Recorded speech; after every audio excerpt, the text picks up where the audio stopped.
Are you in a relationship right now where you feel like you're actually in an emotional blender? Do you not know how to respond? Every time you walk into a situation with your girlfriend, boyfriend, or spouse, you walk in expecting the best and it's the worst. When you walk in expecting the worst, it's the best. You never know what's going to happen next. And you found yourself walking on eggshells every minute in this relationship. And you keep telling yourself, if I just don't upset them, and if I do what they want me to do, they will eventually calm down and we'll have an amazing relationship. Are you in that place right now? If you are, you can't miss this video. Welcome back, friends. Ashley Berges here, and I'm doing a series of videos about specific situations that we find ourselves in toxic/addicted relationships. And in this particular video, in today's video, we're talking about walking on eggshells. When we're in a relationship that we really do feel as though we're in an emotional blender, okay, where we've been in this relationship long enough where we really don't know what's going to happen next. We can go home and we expect the worst and it's the absolute best and there's harmony. We can go home and expect the best and it's the absolute worst. Horrible, stressful, screaming, anger, and the list goes on. If you're in this situation, you're probably also telling yourself that if I just don't upset them, if I don't rock the boat, and if I just do what they want me to do, they'll calm down. Okay. Well, you've tuned into this video because you'd like to know the information and the factual information of what to do in this situation. So let's start with that. The first thought is that if you say, if I don't upset them, they'll calm down. Okay, and they'll realize what's going on.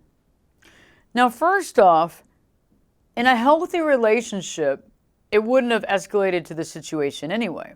In a healthy relationship, there might be an argument, people calm down, they communicate, one person talks about their side of their thought process, the other person explains why they thought a certain thing, and over time you come together in agreement because you realize neither one of you are wrong, neither one of you are right, and the truth is somewhere in the middle. Okay, that works for healthy relationships. In an unhealthy relationship, you're actually thinking that people are going to be rational. Okay, that's just not going to happen. And what I found oftentimes in my office, especially when I'm dealing with clients who are engaged or dating or living with or married to somebody with a personality disorder, they believe that rational thinking is going to win the day, when in reality, it's not. And another thing that's very interesting is they believe that if they don't rock the boat, if they just do what the other person wants, everything's going to be fine. First off, I want to give a good example. Many of you might have children, and you know that raising children is tough. You know that it's very rewarding, but it's very tough. And you know that you have to be strong with your children. And if you've ever gone to a store and you've had the child in the cart with you and the child tries to grab something off a counter or something like that, like a toy or a stuffed animal, you know that as a good parent and a strict parent, you've had to tell them no. Okay? Well, it's interesting how in a lot of our relationships, when somebody is completely out of hand, instead of saying no, we keep giving in to keep the peace, even though we eventually create a monster, if it hasn't already been created anyway. And so in this situation, you're telling yourself, if I just give in, the situation will get better, which it won't, okay? And one of the fallacies is that we believe that the other person is going to see our side to this, that they're just going to come around one day and say, you know what, Ashley, you're so right. I was wrong, you were right, let's move on in this relationship. And that's a fallacy in its own. That's based on ego for many of us, okay? And it's also based on the fact that we believe that they can understand the rational truth, which probably isn't true because both people have their truths. So this is a very big fallacy that many of us find ourselves in. Another reason we don't rock the boat is we believe that the other person's going to realize all the things that we're doing in this relationship for them, okay? We want a pat on the back. We want our ego stroked. We want a medal of honor for doing this stuff. And I'm here to tell you today, unfortunately, none of those things are going to come to pass in a toxic or addictive relationship. In a healthy relationship, your spouse, your partner, will actually see what you're doing and thank you for it. and they'll actually do things for you as well in reciprocation for what you did.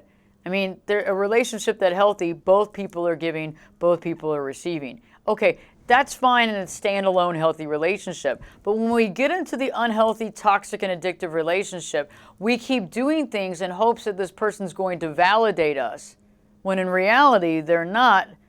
Two reasons why. One, they haven't validated themselves. They don't find validity in themselves, so how can they validate you? And second of all, when we look for validation outside of ourselves, we usually come up empty. Okay? In order to actually understand validation, we have to begin to unconditionally love ourselves and validate ourselves from the inside out.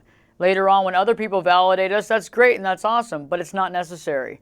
We do not need to have outside validation, because when we're looking for that, we're just not going to get it. In toxic relationships, we're usually looking to the other person to validate us, right?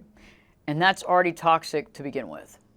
And so as we do all these things for the other person and hoping for the validation, what happens is we start to feel lesser than. We start to feel used because the other person isn't doing things for us, and we keep seeming to do everything for them.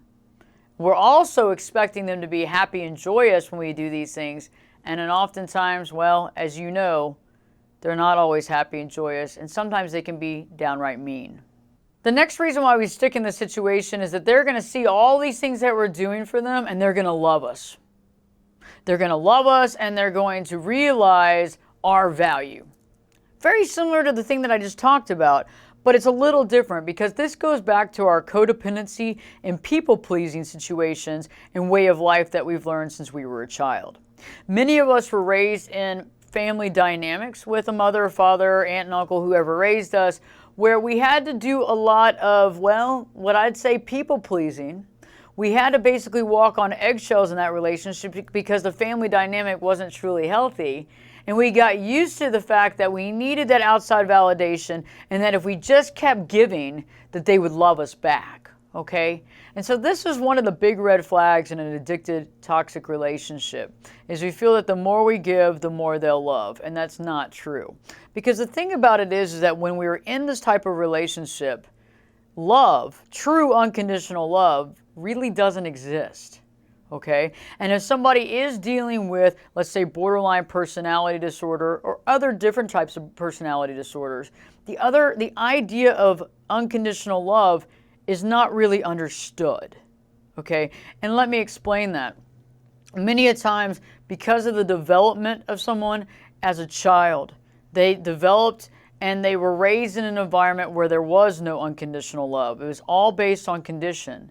And they figured out how to jump through those hoops to get the perceived conditional love that was necessary.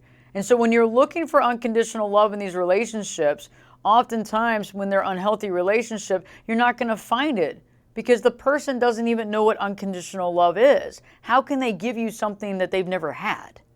Okay, so that's another reason why we find ourselves thinking, well, if I just do what they want me to do, they'll love me.